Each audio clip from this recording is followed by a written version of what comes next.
Assalamualaikum warahmatullahi wabarakatuh. Selamat pagi, selamat siang, selamat sore, selamat malam, kapanpun kalian klik video ini. Makasih sudah klik video ini. Jadi untuk video kali ini kita akan membahas materi mengenai suara atau audio ya. Oke, kita langsung saja masuk ke materinya. Definisi suara. Oke, sebelumnya kita harus tahu dulu ya suara itu sendiri apa. Nah, jadi suara itu adalah sebutan ya untuk sebuah fenomena fisik yang dihasilkan oleh getaran benda, seperti itu. Nah, getaran suatu benda yang berupa sinyal analog dengan amplitude yang berubah secara kontinu terhadap waktu per waktu, seperti itu. Jadi, prosesnya ada benda yang bergetar, kemudian ada perbedaan tekanan udara yang nanti melewati udara atau gelombang gelombang itu, kemudian akan sampai di telinga pendengar. Seperti itu. Suara berhubungan erat dengan rasa mendengar. Suara atau bunyi biasanya merambat melalui udara. Nah, suara atau bunyi tidak bisa merambat melalui ruang hampa. Seperti itu. Suara juga merupakan salah satu elemen dalam multimedia ya. Jadi di mana elemen ini dapat dirasakan dengan indera pendengaran, tetapi tidak bisa kita lihat secara langsung. Seperti itu. Suara pun terdiri dari kata yang diucap, seperti suara-suara, atau ada musik, dan bahkan gangguan atau noise. Itu juga terhitung sebagai suara. Suara adalah gelombang yang merambat akibat tekanan yang melalui beberapa media, seperti melalui media benda padat, kemudian benda cair, atau melalui gas ya, seperti udara. Kemudian kita masuk ke konsep dasarnya. Konsep dasar dari suara itu sendiri. Suara dihasilkan oleh getaran suatu benda. Selama bergetar, perbedaan tekanan terjadi di udara yang ada di sekitarnya. Pola osilasi yang terjadi ini disebut atau dinamakan juga dengan gelombang. Seperti itu. Gelombang mempunyai pola yang sama yang berulang pada interval tertentu. Nah, gelombang yang punya pola yang sama ini, pada interval tertentu ini, akan disebut dengan periode. Contoh suara periodik ini sendiri adalah instrumen-instrumen musik atau nyanyian-nyanyian burung, seperti itu. Kan bunyinya sama tuh misalnya kayak cuit cuit cuit, nah itu tapi berulang-ulang seperti itu. Kemudian untuk contoh suara yang non periodiknya ada seperti suara batuk manusia, seperti itu, percikan ombak dan lain sebagainya. Yang intervalnya itu tidak sama ya, seperti itu, atau yang interval tertentu tapi tidak terjadi secara berulang dengan pola yang sama, termasuk yang non periodik. Kita lanjut ke ini, suara ini sendiri dijelaskan menjadi dua karakteristik, yaitu yang pertama berdasarkan dari frekuensinya atau pitch-nya, dan dari amplitudo atau kekerasan suatu suara. Nah, kita bahas dulu tentang frekuensi ya, atau pitch. Frekuensi atau pitch ini merupakan ukuran dari berapa banyaknya getaran yang terjadi dalam satuan detiknya, per detiknya gitu. Dihitung frekuensi ini sendiri pun biasanya kalau dihitung satuannya adalah hertz atau biasanya Hz gitu ya disingkatnya. Semakin tinggi frekuensi suatu suara, maka semakin jelas dan tajam suara, dan semakin tinggi pitch suara tersebut. Jadi seperti ini. Kalau dari gambar yang kita lihat ini, di sini ada frekuensi dalam satuan waktu ya. Di sini dia satu gelombang seperti ini, satu frekuensi. Nah, ini berarti dia ada dua, seperti itu, ada dua. Seperti 2 Hz gitu. Optimalnya, orang dapat mendengar suara antara 20 Hz sampai 20.000 Hz. Itu 20 kHz. Suara di bawah 20 Hz disebut infrasonik, sementara yang ada di atas 20 Hz disebut ultrasonik.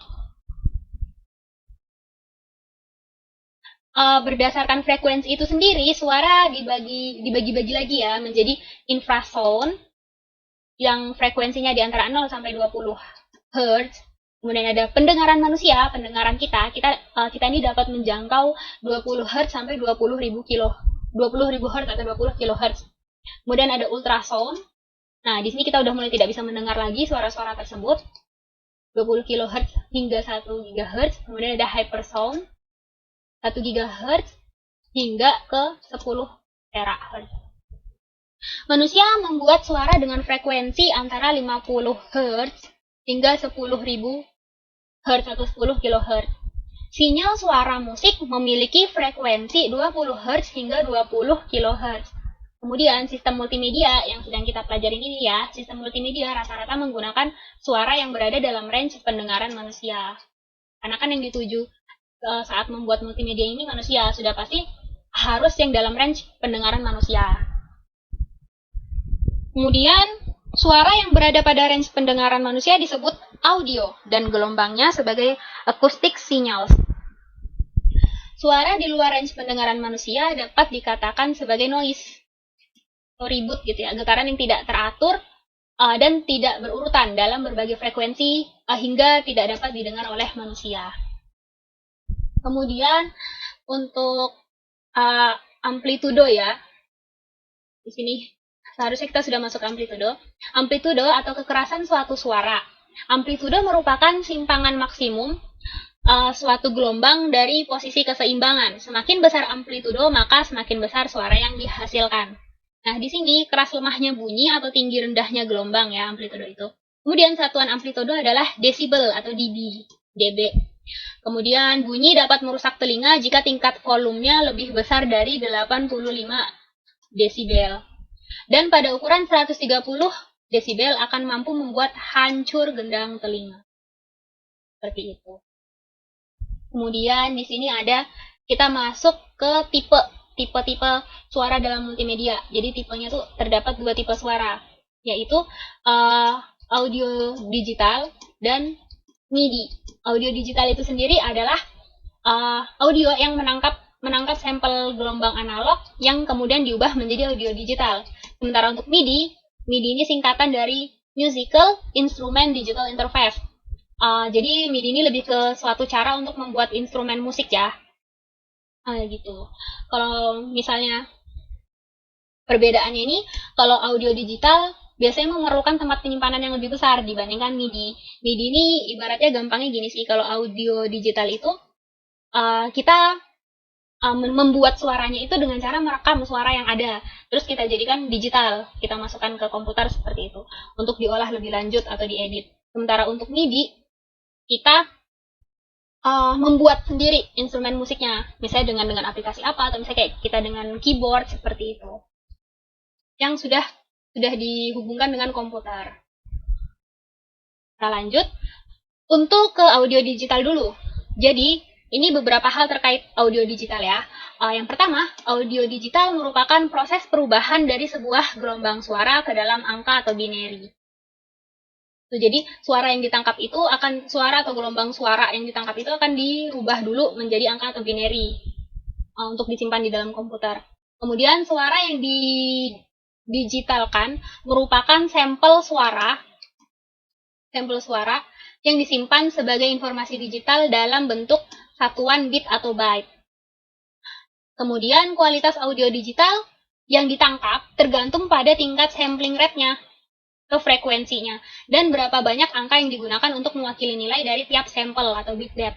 Kemudian yang keempat, setiap suara dapat didigitalkan secara langsung, dan audio digital tidak memerlukan keterampilan khusus mengenai teori-teori musik. Dibanding MIDI ya, kalau MIDI itu bisa mungkin punya lah ya keterampilan khusus terkait teori musik.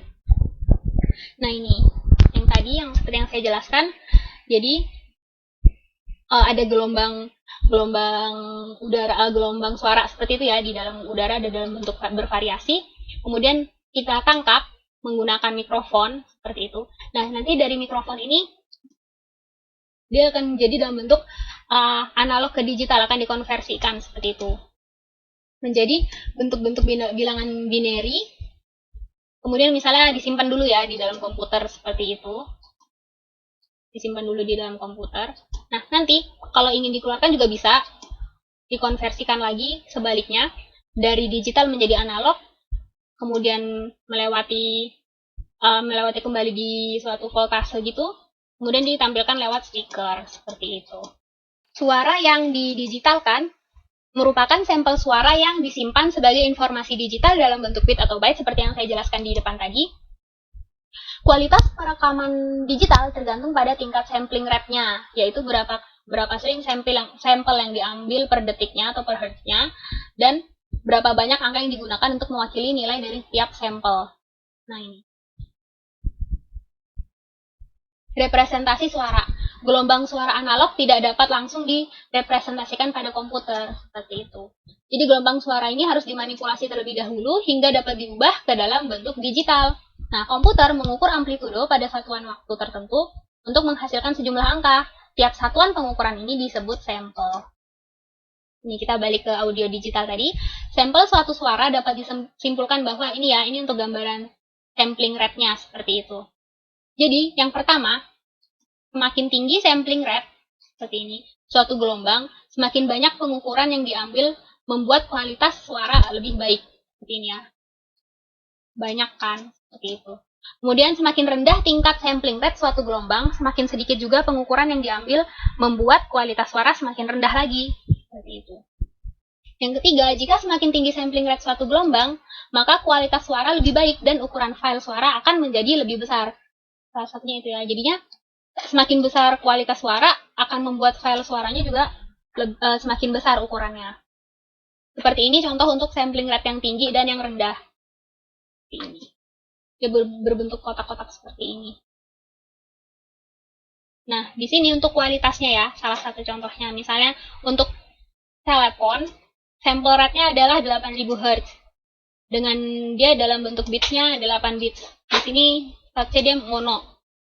Seperti ini, semakin ke bawah sampai masuk ke video atau audio bisa sampai 192.000 ya maksnya hertz gitu. Nah, jadi dari sini kita bisa lihat dan bisa bikin kesimpulan, semakin tinggi kualitas suatu suara maka semakin besar file yang akan dimiliki. Seperti itu.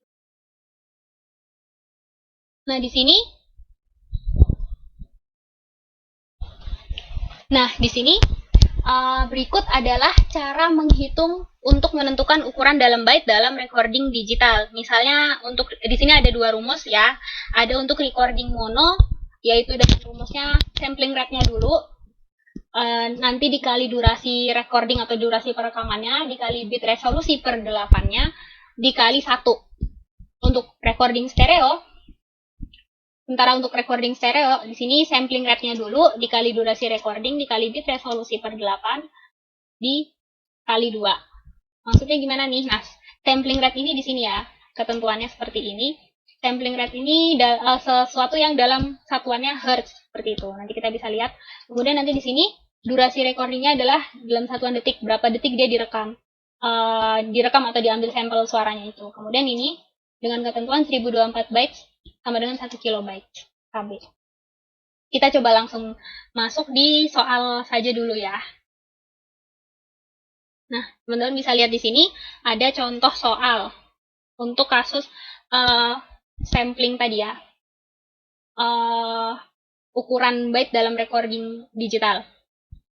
Jadi di sini soalnya, hitunglah besar suatu file suara di mana diketahui recording stereo dilakukan selama 30 detik, ada sampling rate 44,1 kHz dengan resolusi sebesar 16 bit. Di sini kata kuncinya udah saya garis bawahi.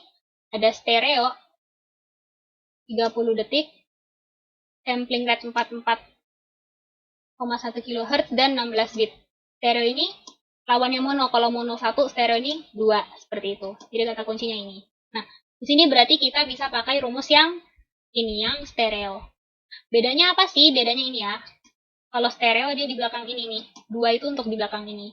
Kalau mono di sini dia jadi 1. Jadi kita langsung saja, sampling rate kita sudah dapat ini. Sampling rate-nya 44,1 kHz. Kalau untuk durasi recording kita sudah punya ini. 30 detik atau second. Terus bit resolusi per 8 kita sudah punya ini. Diketahui di soal 16. Karena per 8 nanti dibagi 8. Jadi kalau kita tulis jadi seperti ini. File size sama dengan nih, sampling rate-nya, sampling rate dikali durasi record dikali bit resolusi per 18 dikali 2. Jadi di sini sama dengan sampling rate-nya ini sebelumnya diminta dalam satuan hertz ya. Nih. Berarti karena di sini kilohertz, kita rubah dulu. Kita rubah dulu 44,1 kilohertz. Kalau dirubah ke dalam hertz sama dengan 44.100 hertz. Dia turun 3 kali kan? Jadinya di sini kita langsung masukin 44.100 hertz dikali durasi recordingnya sudah sesuai, dia minta 30 detik, dia minta satuan detik. Kita kali 30 detik dikali bitnya 16/8 dikali 2. Maka di sini kita dapat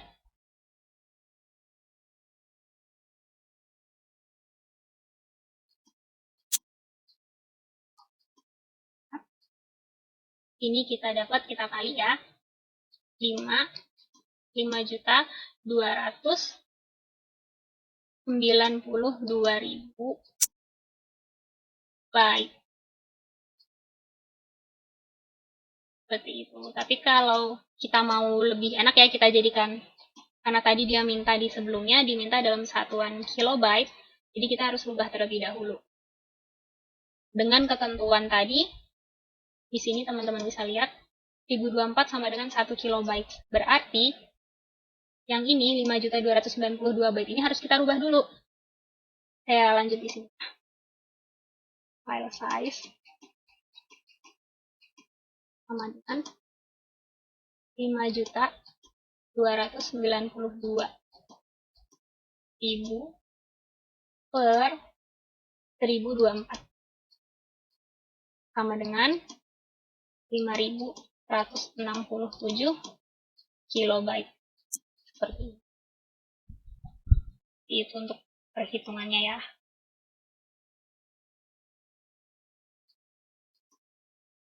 Oke. Kita lanjut. Nih, lebih lanjut mengenai software editing terkhusus untuk audio digital ya. Yang paling kuat dan profesional berbasis PC adalah salah satu contohnya ini SoundForge. Seperti ini. Dan untuk software yang lainnya, editing audio digital yang lainnya ada Goldwave, Samplitude Studio, Prosonic, SonicWorks, dan lain-lain. Kemudian ini, salah satu misalnya dalam proses editing, agar hasil lebih baik, yang perlu dilakukan adalah ya yang pertama merekam segmen audio digital ya, tentu saja ya harus direkam dulu audio digitalnya. Kemudian yang kedua dilakukan trimming. Trimming ini sendiri salah satu proses yang digunakan untuk mengatur segmen kosong atau ruang kosong pada bagian awal recording dan akhir recording. Trimming dapat dilakukan dengan cut, clear, delete, atau silence.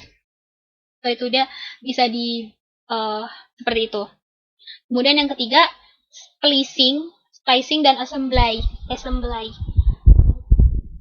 Splicing dan assembly digunakan untuk melakukan trimming dan dapat mengurangi gangguan noise yang berlebihan pada rekaman yang ada. Kemudian yang keempat, tentu saja harus dilakukan pengaturan volume suara ya, agar tidak pecah atau tidak terlalu kecilan saat proses pengambilan sampel audionya itu sendiri. Kemudian membalik suara itu, ini salah satu hal yang bisa dilakukan saat editing ya.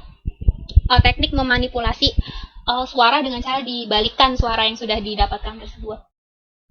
Kemudian yang keenam, copy, cut, paste, dan delete, paste dan delete segmen dari audio digital. Ini, copy, cut, paste, and delete merupakan proses editing yang dapat dilakukan dalam suatu recording audio digital. Untuk proses editingnya itu. Di sini format file yang dihasilkan dari audio digital ada berbagai macam nih, salah satunya ini. Ada waveform audio file format. Untuk format file yang ini, dia tuh diciptakan oleh Microsoft dan IBM. Audio standar yang digunakan untuk PC Windows biasanya. Kemudian ada AU atau AU file format digunakan oleh Sun, Unix, dan Java. Kemudian ada AIFF, audio interchange file format diciptakan oleh Apple. Dan penggunaannya seperti WAV untuk Mac. Kalau misalnya WAV itu untuk PC atau Windows, kalau AIF ini untuk Apple atau untuk Mac. Seperti itu. RA atau Real Audio diciptakan oleh Real Networks streaming audio melalui internet. Kemudian WMA atau Windows Media Audio Format diciptakan oleh Microsoft. Mungkin teman-teman sering lihat kalau yang ini ya. Nah, setelah audio digital kita masuk ke MIDI.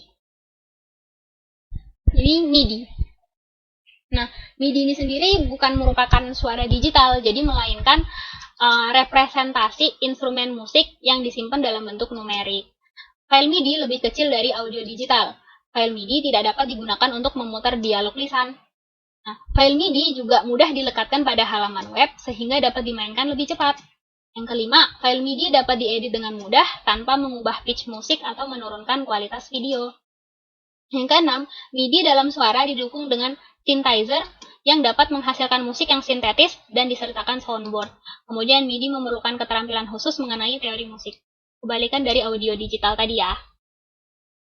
Nah, MIDI, jika audio digital dari suara analog diubah menjadi audio digital dengan digitizing, untuk MIDI didapat dengan menghasilkan musik yang sintetis atau buatan seperti itu. Kalau audio digital ini dari suara analog, maksudnya kayak suara yang didapatkan dari dunia nyata gitu ya, suara yang didapatkan, yang direkam, kemudian dirubah lagi, diedit lagi. Kalau misalnya MIDI, dia buatan gitu. Dalam membuat MIDI diperlukan beberapa tahapan. Yang pertama ada keyboard atau MIDI keyboard software, kemudian ada dua software sequencer dan synthesizer sound. Jadi yang pertama MIDI keyboard atau MIDI keyboard software ini sendiri adalah MIDI keyboard memiliki kemampuan dalam membuat soundboard atau MIDI information. Soundboard ini sendiri juga memiliki kemampuan untuk mengubah digital to analog dan analog to digital. Seperti itu. Kalau untuk yang kedua, yang software sequencer atau kata lainnya adalah atau yang artinya adalah merupakan sebuah perangkat lunak yang digunakan untuk merekam dan mengedit seperti cut, paste, insert, dan delete instrumen musik tersebut. Sequencer memiliki transmitter untuk mengirimkan pesan MIDI yang tersimpan ke perangkat lain, synthesizer atau MIDI output port. Yang terakhir, synthesizer sound digunakan untuk menghasilkan suara sehingga musik yang dihasilkan dapat dimainkan dan dimanipulasi. Di sini ada perbandingannya antara audio digital dengan MIDI.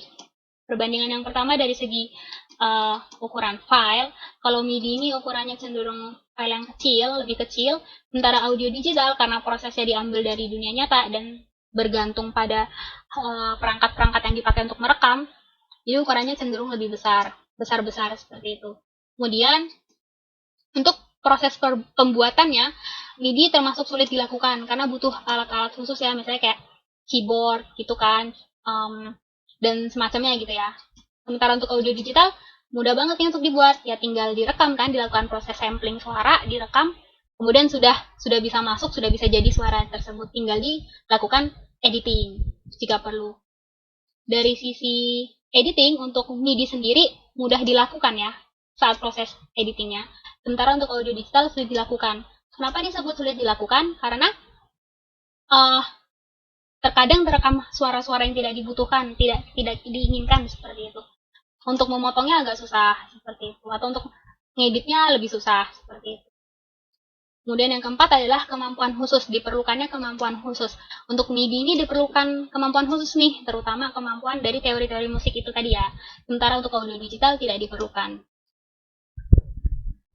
Nah, ada analisis dan sintesa suara. Analisa dan sintesa dari suara adalah aspek yang penting dalam sistem multimedia. Nah, analisa dan sintesa dari suara dapat diterapkan pada banyak aplikasi. Ada misalnya ini artificial generated speech, text to speech atau speech to text gitu kan. Kemudian ada voice recognition system, sistem pengenalan suara seperti itu. Ini ada keuntungan dan kerugian saat menggunakan elemen audio pada multimedia. Nah, keuntungan dan kekurangannya adalah yang pertama, keuntungannya, jika menggunakan audio atau suara, kita bisa menjelaskan informasi penting nih secara auditori ya, untuk para pendengar yang auditori gitu. Terus menambahkan minat kepada pengguna, ya misalnya kita di sini menambahkan lagu gitu, atau menambahkan sound efek gitu kan, itu bisa menambahkan minat pada pengguna nih saat menggunakan multimedia itu, seperti itu. Kemudian dapat berkomunikasi lebih baik. Yang kedua, membutuhkan peralatan khusus tentu saja kan untuk membuat suaranya tersebut atau editing suaranya itu. Kemudian tidak mudah diingat seperti media visual. Oke, mungkin itu saja pemaparan mengenai audio dan elemen audio dalam multimedia pada video kali ini. Terima kasih teman-teman yang sudah menonton hingga akhir. Untuk materi selanjutnya kita sambung di video selanjutnya saja. Oke, terima kasih. Assalamualaikum warahmatullahi wabarakatuh.